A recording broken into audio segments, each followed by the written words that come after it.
Ukraina Timur jadi lautan api, Rusia kian dominan.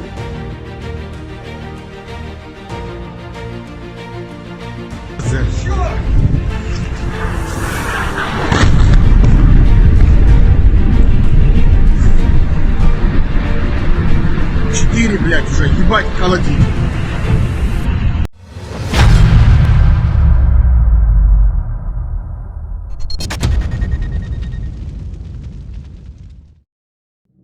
Serangan Rusia telah membumi hanguskan seluruh wilayah Ukraina bagian timur pada Selasa 21 Juni 2022. Kantong-kantong perlawanan terus mencegah Rusia memiliki kendali penuh atas wilayah itu.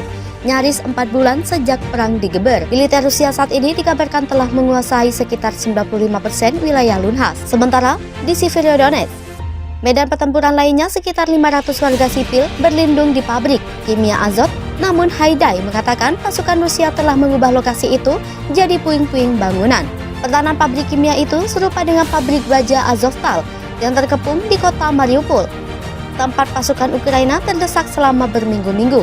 Sementara di Lysychansk, satu-satunya kota di Luhansk yang masih sepenuhnya dalam kendali Ukraina, turut menjadi sasaran serangan udara. Secara keseluruhan, serangan udara di Severodonetsk dan Lysychansk menghancurkan lebih dari 10 rumah dan sebuah kantor polisi. Adapun kantor kepresidenan Ukraina menyebut sebuah sekolah di kota Avdiivka yang masuk wilayah Donetsk terbakar akibat serangan itu. Luhansk dan Donetsk adalah dua kota yang membentuk Donbas. Pasukan artileri Rusia bombardir kota Lysychansk, Ukraina. Rusia tak mengendorkan invasinya ke wilayah Ukraina. Terbaru, pasukan Rusia menghujani kota Lysychansk, Ukraina Timur dengan tembakan artileri.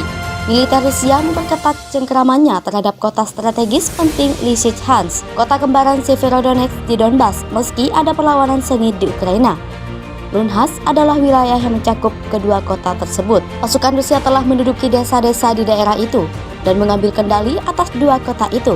Dan itu akan memberi Moskow kendali atas seluruh Luhansk yang memungkinkan mereka untuk menekan lebih jauh ke Donbas. Setelah dipukul mundur dari Kiev dan bagian lain Ukraina setelah invasi Februari mereka, Rusia berusaha untuk merebut bagian besar wilayah timur negara itu. Menurut wartawan AFP, di kota itu, di Lysychansk, serangan Rusia telah meninggalkan lubang menganga di kantor polisi dan merusak blok apartemen di dekatnya. Bahkan menurut pihak berwenang, tembakan langsung di stasiun pada Senin malam melukai 20 petugas polisi. Dalam pidato hariannya, Selasa, Presiden Ukraina Volodymyr Zelensky juga menuduh tentara Rusia melakukan penembakan brutal dan sinis di wilayah timur Kharkiv. Jauh dari medan perang, Rusia sendiri terkunci dalam perselisihan yang semakin sengit dengan anggota Uni Eropa, Lituania, mengenai pembatasan negara itu pada lalu lintas kereta api ke pos terdepan Rusia di Kaliningrad. Wilayah ini berjarak sekitar 1000 mili dari Moskow, perbatasan dengan Lituania dan Polandia. Dengan memblokir barang yang datang dari Rusia, Lituania mengatakan pihaknya hanya mematuhi sanksi Uni Eropa terhadap Moskow. Dengan meningkatnya ketegangan Amerika Serikat Rusia, Departemen Luar Negeri pada hari Selasa mengkonfirmasi seorang warga Amerika kedua, Stephen Zabilski, yang berusia 52 tahun meninggal dunia dalam pertempuran untuk Ukraina. Dua orang Amerika lainnya ditangkap pekan lalu di Ukraina Timur. Seorang juru bicara Gedung Putih, John Kirby, menyuarakan kekhawatiran atas pernyataan Rusia bahwa mereka tidak akan menerapkan Konvensi Jenewa tentang perlakuan manusiawi terhadap tahanan terhadap pasangan tersebut. Ukraina telah mencari keanggotaan di Uni Eropa setelah sebelumnya gagal bergabung dengan NATO. Presiden Ukraina Volodymyr Zelensky yang telah menemukan status pahlawan di Eropa karena melawan invasi Rusia, mengatakan bahwa dia bekerja di telepon untuk menggalang dukungan untuk keanggotaan UE.